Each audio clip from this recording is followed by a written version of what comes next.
Assalomu alaykum, hammaga salomatmisizlar? Bugun biz Mix klubimiz bilan kitob tahlili loyihasida Robin Sharmani Tonga 5 soat degan kitobini muhokama qildik.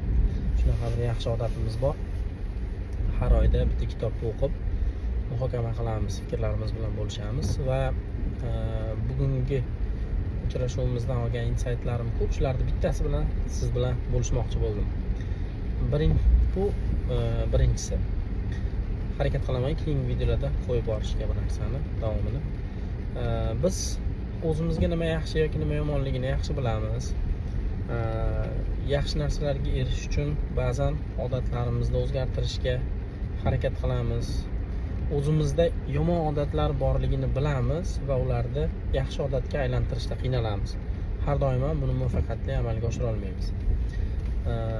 Shu yaxshi odatlarni shakllantirishda 3 ta qoida bor ekan. Birinchisi, bu siz yangi yaratmoqchi bo'lgan odatingizni hech qachon yolg'iz boshlamang.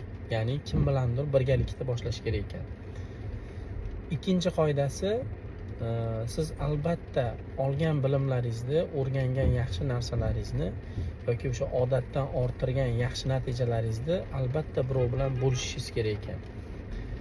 Va uchinchisi, eng muhimi, menga juda ham kerakli bo'lgani, har doim o'sha yangi shakllantirayotgan odatingizdan voz kechish fikri birinchi paydo bo'lganda, ya'ni sizni shayton vasvasa qilganda, erinchoqlik yoki yangi shakllantirilgan odatni yarim yo'lga kelganda, bo'ldi qo'y bu o'xshamadi degan signal kelgan paytda shu odatni boshlagandagi bergan energiyangizni 2 baravarini berishingiz kerak ekan. Ya'ni 2 hissa ko'p kuch bilan shu odatni davom ettirishga harakat qilish kerak ekan. Foydali bo'lgan bo'lsa, layklaringizni, izohlaringizni kutaman, chunki bu keyingi postlarimizni qo'yishimizga menga kichkina bir motivatsiya bo'ladi. Rahmat, kattakon salomat bo'lasizlar.